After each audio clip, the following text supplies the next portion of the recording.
Mwasiibye mutya bakozi bannange? Obulamu bugamba ki? Nange nze mbadde nsaba kumpa bulamu bwe tukola emirimu gino ndowooza mugitegeera. Ndi mu famire nkolera bakadde. Abakadde bazaala abaana 13, abawala 9 n'abalenzi 4. Abawala bonna bafumbo.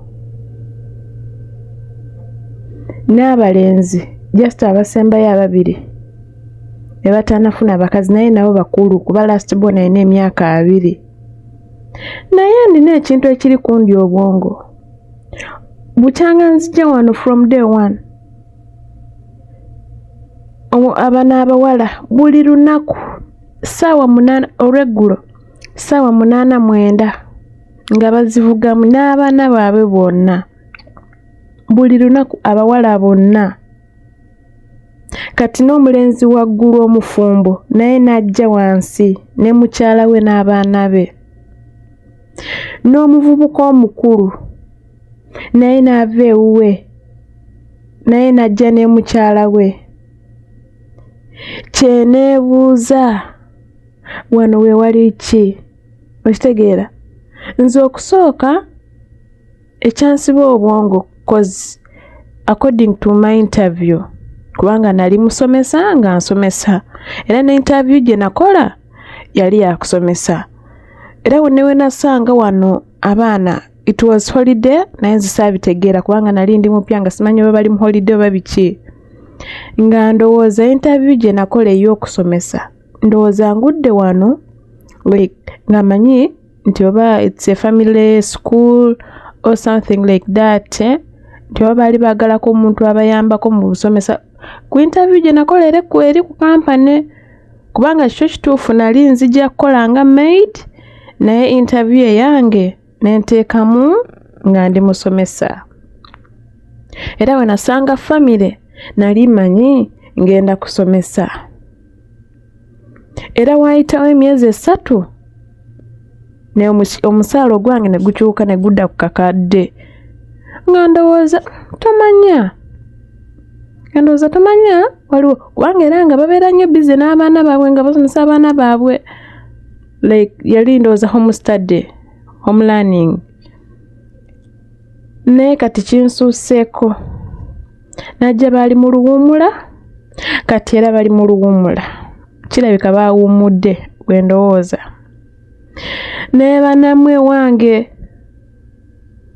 ebivubuka balina abawala abazzukulu ba wano waliwo ebiwala 15 16 abatandikira ku myaka 2 paka ku 12 kati waliwo buno obuto ekiwummulo kyakatandika naye bukya like it's 1 week back mbeera n'abantu 30+ kati abawala 4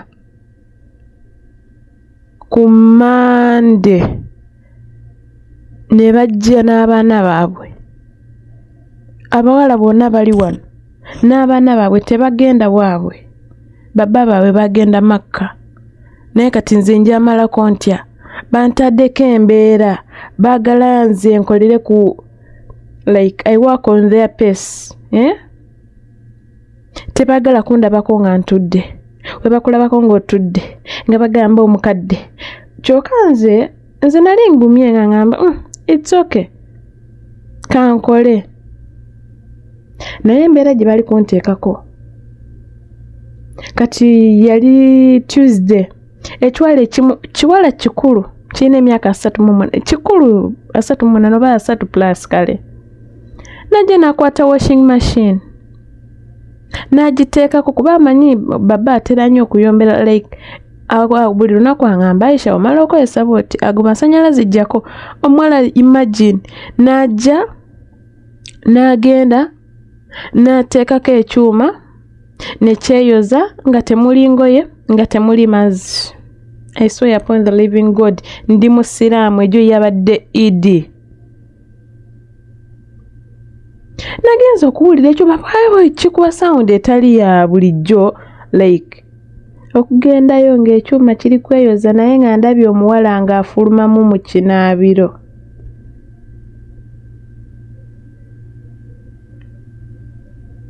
Kati nze embeera bali kunteekako embeera nange gye sigenda sobola. Bangi ogenda ozuukuka ku makya engoye zonna baziyiyaawo. Jjukira olina olongoosa.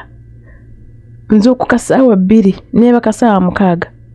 Kati bataddeko embeera mbu baagala bwe nzuukuka bwenti ntandikire ku okwaza engoye zaabwe kuba baba bazitadde awo. Kuba leero bazuukuse nga baba batadde engoye. Nze bwedda ndi mu kulongoosa egyo yabadde Idi nga ndi bwomu. Ewaabwe ebikozi tebalina. Bamasikini abawadde emirimu balinga ffe. Ate nga naafe abamu era tetuli bamasikini nnyo. Tebirina mpisa, abamu abakozi babalemerera. Bajja ne bakola omwezi gumu oli n'agenda. Myezi 5 oli n'agenda n'asibamu n'agenda. Kati balowooza kuteeka ku Aisha embeera. Bamikwano nkole ntya? Ekyamazima nkole ntya? Ebirala nandibigumidde. Kwanze nali ngambye it's okay.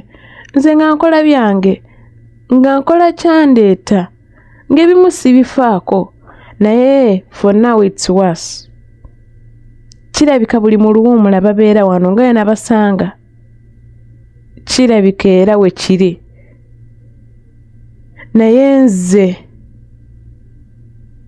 sigenda kolera abantu kubanga kati bano bali 4 balina abaana bali 17 17 kubanga omuwala omu alina abaana 6 addako alina abaana 2 n'addako alina abaana 2 amulala alina abaana 7. Ekirenzi nakyo buli lunaku kiikirira ne bali ne bazunga buli lunaku ne bajja. When will it end? Banange munyambe sigenda amalako leero kinsusseeko. Munyambe buyambi bana just nsaba kumpa bulamu njagala kubanga wenjogerako ekikadde kyali kintaddeko embeera nkirininga emisana oregulo nzunge nga ngenda kulongerekeza wala ekyo neemugambirawo nedda sijja kikola. Ne banteekako embeera okuva ne kwolwo abali twali tunyumya twalinga like sisters, twalinga ba sisters wano mu kiyumba naye olw'okugaana ogenda ng'okolera kubanga nakikolako for the first month nendabanga nedda sijja mmalako. Nendabanga yadde ssente sibyagala ng'obulamu obwange bugenda kubanga emirimu mingi. Naye kati webituuse sikyasobola mpanise saagala kutoloka. Naye njagala oba basobola mu mirembe nja kubagamba nsaba mumpa bulemu nze ekyempulira ku mutima njagala kubagamba nti oba bawala baabwe bazze nkimanyi bulungi tebalina abakozi nja bagamba abawala bamwe baba bazze kunteekako wano mbeera mbi muntiike munzize Uganda oba banteeka ku office banteeka kuba ne office nkimanyi tekyali mirimu gya kutukyusiza biyumba naye oba banteeka ku office nja kuviira ku office nzire Uganda naye bintamye mpulira bintamye nze sijja kukolera ku peesi y'abantu. Kati ndina ebikazi mbala ebikazi 10 maama abwe n'ebiwala 9 ebikazi 10 ng'omwana abeera ne boss omu mukyalo omu namuteekako embeera. Jjukira byazaala birina n'abawala nabo batuuse okufumbirwa bona amaaso gali kunze Aisha. Banange munyambe njagala mumpa bulemuko ekyogamba abantu bano ebisiru bino embwa